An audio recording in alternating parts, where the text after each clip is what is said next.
નેનોટેકનું કામ શું છે? જમીનની અંદર કેટલા તત્વોની જરૂર પડે?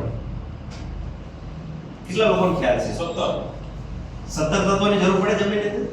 16 થી 17 તત્વોની જરૂર પડે. એમાંથી 4 તત્વો એવા છે કે કોઈ પણ પાક વાવો જમીન ઓટોમેટિક આપી દે છે, પણ 13 તત્વો જમીન આપી શકતી નથી. ને 13 તત્વો ખેડૂત અલગ અલગ જગ્યાએ એગ્રોમાંથી લઈને નાખે છે. શું નાખે છે? કેલ્શિયમ નાખે, ઝીંક નાખે, ફોસ્ફરસ નાખે, પોટાશ નાખે. આવા અલગ અલગ 13 તત્વો ક્યાંથી લઈને નાખે છે? એગ્રોમાંથી. અને એગ્રો વાળો પાછો જે વેચાતો હોય વધારે, જેમાં નફો વધારે હોય એ જ આપશે. જરૂર નહીં આપે. જરૂર હોય એ નહીં આપે. જરૂર છે એ નહીં આપે. જરૂર છે તો ક્યારે આપશે? ત્યારે તમારો એન્ડ આવી ચૂક્યો છે ત્યારે.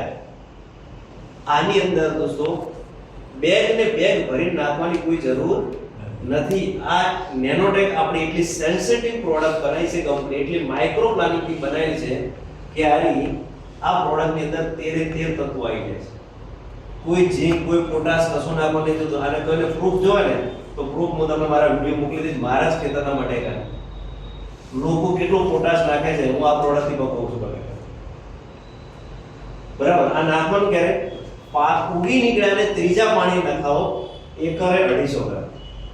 અને એક જ વાર આપવાનું છે, વારંવાર આપવાની એની જરૂર નથી. એક સીઝન એક એકરમાં એક એકરમાં 250 ગ્રામ. 250 ગ્રામ જ છે. ત્રીજા પાણી એક પેકેટ થઈ શકે આટલું કામ? ઓકે. આ યુઝ કઈ રીતે